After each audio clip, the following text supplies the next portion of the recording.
स्वामी समर्थ. नमस्कार प्रिय स्वामी भक्तांनो, आज मी तुम्हाला लाखो लोकांचे नशीब या मंत्राने बदलले आहे. आता तुमची वेळ आहे.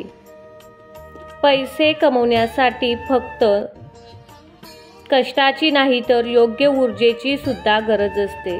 तर तीच ऊर्जा तुम्हाला या मंत्रातून मिळणार आहे. काही लोक कमी मेहनत करूनही करोडो रुपये कमवतात, तर काही लोक बरेच कष्ट करून सुद्धा त्यांच्या हातात पैसा राहत नाही. त्यात फक्त एकच फरक आहे की हा मंत्र तुमची ऊर्जा बदलतो. तर भक्तांनो, आपले नशीब बदलण्यासाठी हा मंत्र संपूर्ण ऐका आणि मग बघा तुमच्या आयुष्यात कसा चमत्कार होतो. भक्तांनो, तुम्हाला जे धन दिसत आहे, संपत्ती दिसत आहे, ती तुम्हाला सुद्धा मिळू शकते. त्यासाठी तुम्हाला हा ऊर्जा देणारा मंत्र ऐकायचा आहे. प्रिय स्वामी भक्तांनो, हा मंत्र संपूर्ण श्रद्धेने ऐका. फक्त शब्द नाही तर श्री स्वामी समर्थांचा आशीर्वाद आहे. या मंत्रातील प्रत्येक शब्दामध्ये स्वामींचा वास आहे. त्यामुळे भक्तांनो, तुम्ही हा मंत्र आवर्जून ऐकायलाच पाहिजे. हा मंत्र शतकानुशतके गुपित ठेवण्यात आलेला आहे, पण श्री स्वामी समर्थ महाराजांनी तुमच्यासाठी हा मंत्र तुमच्या समोर आलेला आहे. आता तुमच्या हातात आहे की हा मंत्र संपूर्ण भक्तिभावाने ऐकायचा की इतर गोष्टीप्रमाणे अर्धवट सोडून द्यायचा. जर तुम्हाला खरोखरच खूप सारी संपत्ती, पैसा, धन आणि समृद्धी मिळवायची असेल तर हा मंत्र फक्त 10 मिनिटे ऐका आणि मग स्वतःच पहा तुमच्या आयुष्यात चमत्कार कसे घडू लागतील. भक्तांनो, स्वतः स्वामी समर्थांनी हा मंत्र तुमच्यापर्यंत पोहोचवला आहे. तुमच्या ही स्वामी शक्तीवर विश्वास असेल तर स्वामींनी पाठवलेल्या या मंत्राकडे अजिबात दुर्लक्ष करू नका. तुमचा स्वामी शक्तीवर विश्वास आहे ना? मग कमेंटमध्ये श्री स्वामी समर्थ आवर्जून लिहा. भक्तांनो, तुमच्या घरामध्ये सतत पैशाची कमतरता असते का? खूप प्रयत्न करून सुद्धा तुम्हाला पैसे मिळत नाहीत का? तर आज काळजी करू नका. हा मंत्र तुम्ही आज ऐकून तर पहा. या मंत्रामुळे तुमचे आतापर्यंतचे पैशाचे सर्व काही नुकसान झालेले असेल त्याची भरपाई तुम्हाला कोणत्या ना कोणत्या रूपात मिळेल. आणि कर्जबाजारी झाला असाल तर तुमच्या डोक्यावरचे कर्ज फिटेल. या मंत्राच्या चमत्काराने तुमच्या तिजोरीमध्ये आणि बँके खात्यात पैशाची वाढ होत जाईल. विश्वास आहे ना? तर होय म्हणा. मला स्वामींवरती पूर्ण विश्वास आहे. माझी जी काही पैशाची अडचण आहे ती दूर करा. माझं कर्ज फिटून द्या. माझ्या घरात सुख समृद्धी येऊन द्या. लक्ष्मी कायम माझ्या घरात नांदून द्या. अशी प्रार्थना करून तुम्ही स्वामीजवळ करा. ही सर्व प्रार्थना 100% स्वामींपर्यंत पोहोचेल आणि तुमच्या प्रार्थनेचे फळ देखील तुम्हाला लवकरच मिळेल. त्यामुळे हा मंत्र दुर्लक्षित करू नका. संपूर्ण ऐका. भविष्यातील असे स्वामींचे शक्तिशाली मंत्र तुम्हाला ऐकायचे असतील तर आत्ताच आपल्या चॅनेलला सबस्क्राईब करा. चला तर मग भक्तांनो, आजच्या या चमत्कारिक मंत्राला सुरुवात करूया. ओम श्री स्वामी समर्थ धन भाग्योदय लाभो नमः. ओम श्री स्वामी समर्थ धन भाग्योदय लाभो नमः. ओम श्री स्वामी समर्थ धन भाग्योदय लाभो नमः.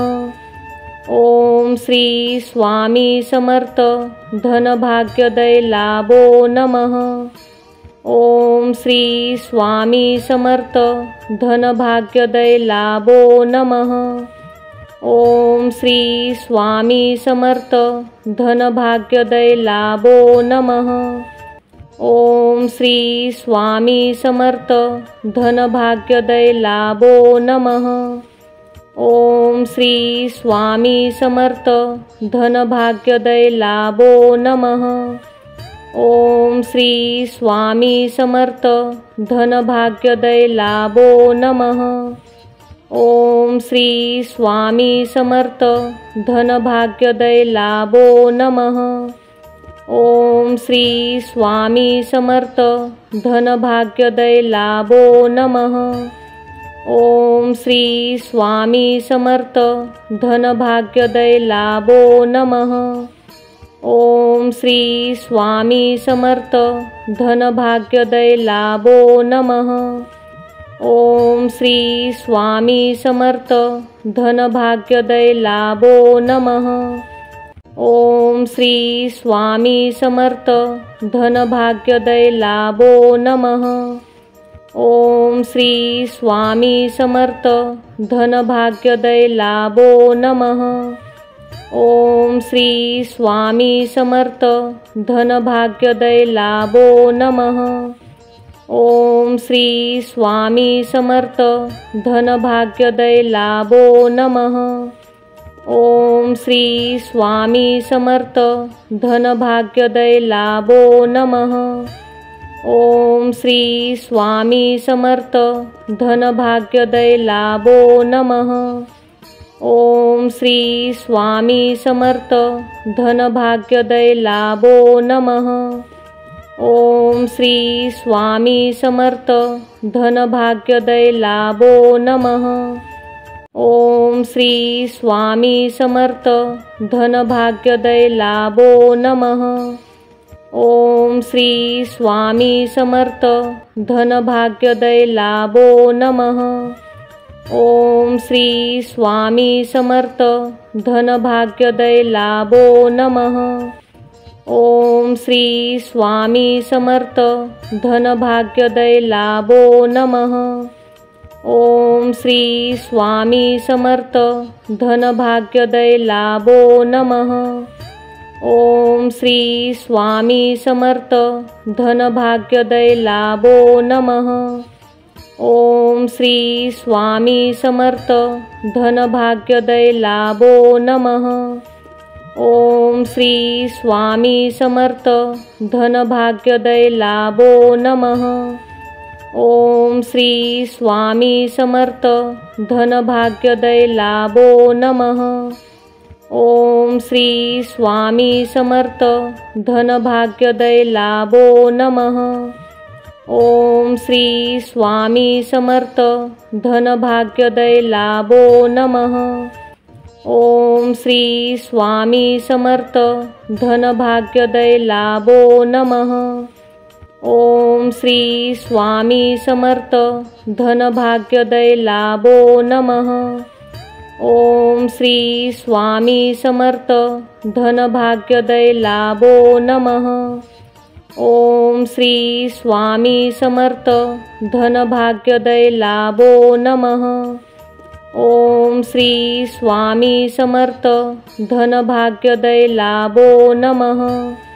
ओम श्री स्वामी समर्थ धनभाग्योदय लाभो नमः। ओम श्री स्वामी समर्थ धनभाग्योदय लाभो नमः। ओम श्री स्वामी समर्थ धनभाग्योदय लाभो नमः। ओम श्री स्वामी समर्थ धनभाग्योदय लाभो नमः।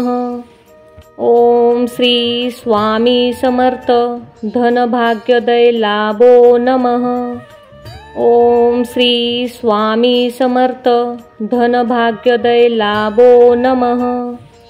ओम श्री स्वामी समर्थ धनभाग्योदय लाभो नमः। ओम श्री स्वामी समर्थ धनभाग्योदय लाभो नमः। ओम श्री स्वामी समर्थ धनभाग्योदय लाभो नमः। ओम श्री स्वामी समर्थ धनभाग्योदय लाभो नमः। ओम श्री स्वामी समर्थ धनभाग्योदय लाभो नमः। ओम श्री स्वामी समर्थ धनभाग्योदय लाभो नमः। ओम श्री स्वामी समर्थ धनभाग्योदय लाभो नमः। ओम श्री स्वामी समर्थ धनभाग्योदय लाभो नमः। ओम श्री स्वामी समर्थ धनभाग्योदय लाभो नमः। ओम श्री स्वामी समर्थ धनभाग्योदय लाभो नमः। ओम श्री स्वामी समर्थ धनभाग्योदय लाभो नमः। ओम श्री स्वामी समर्थ धनभाग्योदय लाभो नमः। ओम श्री स्वामी समर्थ धनभाग्योदय लाभो नमः। ओम श्री स्वामी समर्थ धनभाग्योदय लाभो नमः। ओम श्री स्वामी समर्थ धनभाग्योदय लाभो नमः। ओम श्री स्वामी समर्थ धनभाग्योदय लाभो नमः। ओम श्री स्वामी समर्थ धनभाग्योदय लाभो नमः। ओम श्री स्वामी समर्थ धनभाग्योदय लाभो नमः। ओम श्री स्वामी समर्थ धनभाग्योदय लाभो नमः। ओम श्री स्वामी समर्थ धनभाग्योदय लाभो नमः। ओम श्री स्वामी समर्थ धनभाग्योदय लाभो नमः। ओम श्री स्वामी समर्थ धनभाग्योदय लाभो नमः। ओम श्री स्वामी समर्थ धनभाग्योदय लाभो नमः। ओम श्री स्वामी समर्थ धनभाग्योदय लाभो नमः। ओम श्री स्वामी समर्थ धनभाग्योदय लाभो नमः। ओम श्री स्वामी समर्थ धनभाग्योदय लाभो नमः। ओम श्री स्वामी समर्थ धनभाग्योदय लाभो नमः। ओम श्री स्वामी समर्थ धनभाग्योदय लाभो नमः। ओम श्री स्वामी समर्थ धनभाग्योदय लाभो नमः। ओम श्री स्वामी समर्थ धनभाग्योदय लाभो नमः। ओम श्री स्वामी समर्थ धनभाग्योदय लाभो नमः। ओम श्री स्वामी समर्थ धनभाग्योदय लाभो नमः। ओम श्री स्वामी समर्थ धनभाग्योदय लाभो नमः। ओम श्री स्वामी समर्थ धनभाग्योदय लाभो नमः। ओम श्री स्वामी समर्थ धनभाग्योदय लाभो नमः। ओम श्री स्वामी समर्थ धनभाग्योदय लाभो नमः। ओम श्री स्वामी समर्थ धनभाग्योदय लाभो नमः। ओम श्री स्वामी समर्थ धनभाग्योदय लाभो नमः। ओम श्री स्वामी समर्थ धनभाग्योदय लाभो नमः। ओम श्री स्वामी समर्थ धनभाग्योदय लाभो नमः। ओम श्री स्वामी समर्थ धनभाग्योदय लाभो नमः। ओम श्री स्वामी समर्थ धनभाग्योदय लाभो नमः। ओम श्री स्वामी समर्थ धनभाग्योदय लाभो नमः। ओम श्री स्वामी समर्थ धनभाग्योदय लाभो नमः। ओम श्री स्वामी समर्थ धनभाग्योदय लाभो नमः। ओम श्री स्वामी समर्थ धनभाग्योदय लाभो नमः। ओम श्री स्वामी समर्थ धनभाग्योदय लाभो नमः। ओम श्री स्वामी समर्थ धनभाग्योदय लाभो नमः। ओम श्री स्वामी समर्थ धनभाग्योदय लाभो नमः। ओम श्री स्वामी समर्थ धनभाग्योदय लाभो नमः। ओम श्री स्वामी समर्थ धनभाग्योदय लाभो नमः। ओम श्री स्वामी समर्थ धनभाग्योदय लाभो नमः। ओम श्री स्वामी समर्थ धनभाग्योदय लाभो नमः। ओम श्री स्वामी समर्थ धनभाग्योदय लाभो नमः। ओम श्री स्वामी समर्थ धनभाग्योदय लाभो नमः। ओम श्री स्वामी समर्थ धनभाग्योदय लाभो नमः। ओम श्री स्वामी समर्थ धनभाग्योदय लाभो नमः। ओम श्री स्वामी समर्थ धनभाग्योदय लाभो नमः। ओम श्री स्वामी समर्थ धनभाग्योदय लाभो नमः। ओम श्री स्वामी समर्थ धनभाग्योदय लाभो नमः। ओम श्री स्वामी समर्थ धनभाग्योदय लाभो नमः। ओम श्री स्वामी समर्थ धनभाग्योदय लाभो नमः। ओम श्री स्वामी समर्थ धनभाग्योदय लाभो नमः। ओम श्री स्वामी समर्थ धनभाग्योदय लाभो नमः। ओम श्री स्वामी समर्थ धनभाग्योदय लाभो नमः।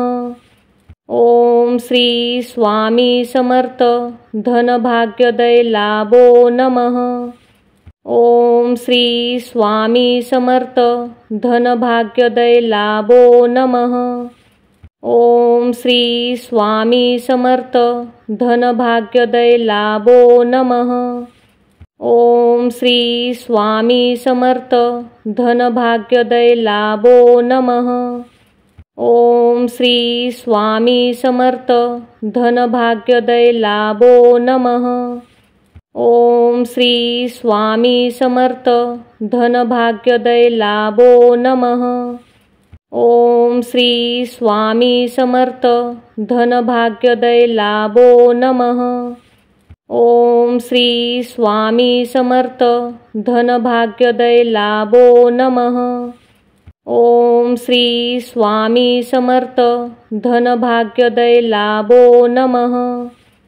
ओम श्री स्वामी समर्थ धनभाग्योदय लाभो नमः। ओम श्री स्वामी समर्थ धनभाग्योदय लाभो नमः। ओम श्री स्वामी समर्थ धनभाग्योदय लाभो नमः। ओम श्री स्वामी समर्थ धनभाग्योदय लाभो नमः।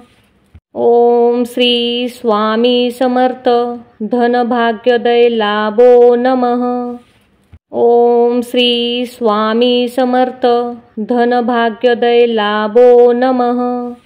ओम श्री स्वामी समर्थ धनभाग्योदय लाभो नमः। ओम श्री स्वामी समर्थ धनभाग्योदय लाभो नमः। ओम श्री स्वामी समर्थ धनभाग्योदय लाभो नमः। ओम श्री स्वामी समर्थ धनभाग्योदय लाभो नमः। ओम श्री स्वामी समर्थ धनभाग्योदय लाभो नमः। ओम श्री स्वामी समर्थ धनभाग्योदय लाभो नमः। ओम श्री स्वामी समर्थ धनभाग्योदय लाभो नमः। ओम श्री स्वामी समर्थ धनभाग्योदय लाभो नमः। ओम श्री स्वामी समर्थ धनभाग्योदय लाभो नमः। ओम श्री स्वामी समर्थ धनभाग्योदय लाभो नमः। ओम श्री स्वामी समर्थ धनभाग्योदय लाभो नमः। ओम श्री स्वामी समर्थ धनभाग्योदय लाभो नमः। ओम श्री स्वामी समर्थ धनभाग्योदय लाभो नमः।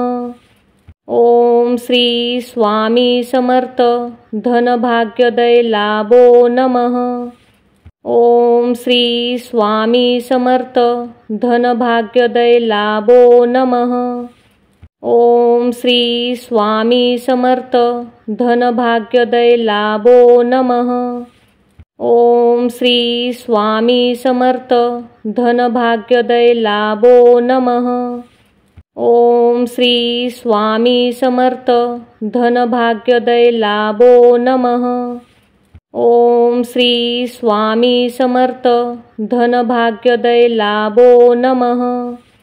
ओम श्री स्वामी समर्थ धनभाग्योदय लाभो नमः। ओम श्री स्वामी समर्थ धनभाग्योदय लाभो नमः। ओम श्री स्वामी समर्थ धनभाग्योदय लाभो नमः। ओम श्री स्वामी समर्थ धनभाग्योदय लाभो नमः। ओम श्री स्वामी समर्थ धनभाग्योदय लाभो नमः। ओम श्री स्वामी समर्थ धनभाग्योदय लाभो नमः। ओम श्री स्वामी समर्थ धनभाग्योदय लाभो नमः। ओम श्री स्वामी समर्थ धनभाग्योदय लाभो नमः। ओम श्री स्वामी समर्थ धनभाग्योदय लाभो नमः। ओम श्री स्वामी समर्थ धनभाग्योदय लाभो नमः। ओम श्री स्वामी समर्थ धनभाग्योदय लाभो नमः। ओम श्री स्वामी समर्थ धनभाग्योदय लाभो नमः। ओम श्री स्वामी समर्थ धनभाग्योदय लाभो नमः। ओम श्री स्वामी समर्थ धनभाग्योदय लाभो नमः। ओम श्री स्वामी समर्थ धनभाग्योदय लाभो नमः। ओम श्री स्वामी समर्थ धनभाग्योदय लाभो नमः। ओम श्री स्वामी समर्थ धनभाग्योदय लाभो नमः।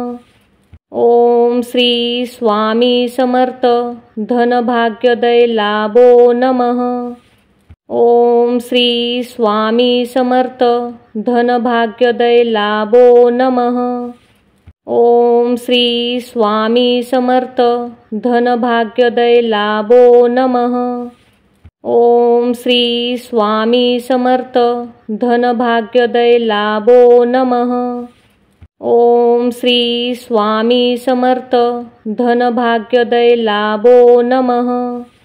ओम श्री स्वामी समर्थ धनभाग्योदय लाभो नमः। ओम श्री स्वामी समर्थ धनभाग्योदय लाभो नमः। ओम श्री स्वामी समर्थ धनभाग्योदय लाभो नमः। ओम श्री स्वामी समर्थ धनभाग्योदय लाभो नमः। ओम श्री स्वामी समर्थ धनभाग्योदय लाभो नमः। ओम श्री स्वामी समर्थ धनभाग्योदय लाभो नमः। ओम श्री स्वामी समर्थ धनभाग्योदय लाभो नमः। ओम श्री स्वामी समर्थ धनभाग्योदय लाभो नमः। ओम श्री स्वामी समर्थ धनभाग्योदय लाभो नमः। ओम श्री स्वामी समर्थ धनभाग्योदय लाभो नमः। ओम श्री स्वामी समर्थ धनभाग्योदय लाभो नमः। ओम श्री स्वामी समर्थ धनभाग्योदय लाभो नमः। ओम श्री स्वामी समर्थ धनभाग्योदय लाभो नमः। ओम श्री स्वामी समर्थ धनभाग्योदय लाभो नमः। ओम श्री स्वामी समर्थ धनभाग्योदय लाभो नमः। ओम श्री स्वामी समर्थ धनभाग्योदय लाभो नमः। ओम श्री स्वामी समर्थ धनभाग्योदय लाभो नमः। ओम श्री स्वामी समर्थ धनभाग्योदय लाभो नमः। ओम श्री स्वामी समर्थ धनभाग्योदय लाभो नमः।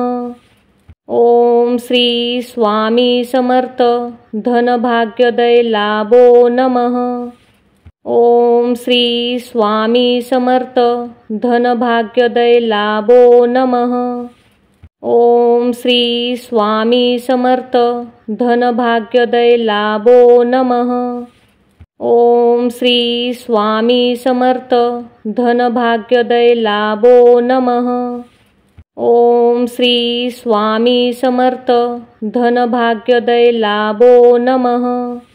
ओम श्री स्वामी समर्थ धनभाग्योदय लाभो नमः। ओम श्री स्वामी समर्थ धनभाग्योदय लाभो नमः। ओम श्री स्वामी समर्थ धनभाग्योदय लाभो नमः। ओम श्री स्वामी समर्थ धनभाग्योदय लाभो नमः। ओम श्री स्वामी समर्थ धनभाग्योदय लाभो नमः। ओम श्री स्वामी समर्थ धनभाग्योदय लाभो नमः। ओम श्री स्वामी समर्थ धनभाग्योदय लाभो नमः। ओम श्री स्वामी समर्थ धनभाग्योदय लाभो नमः।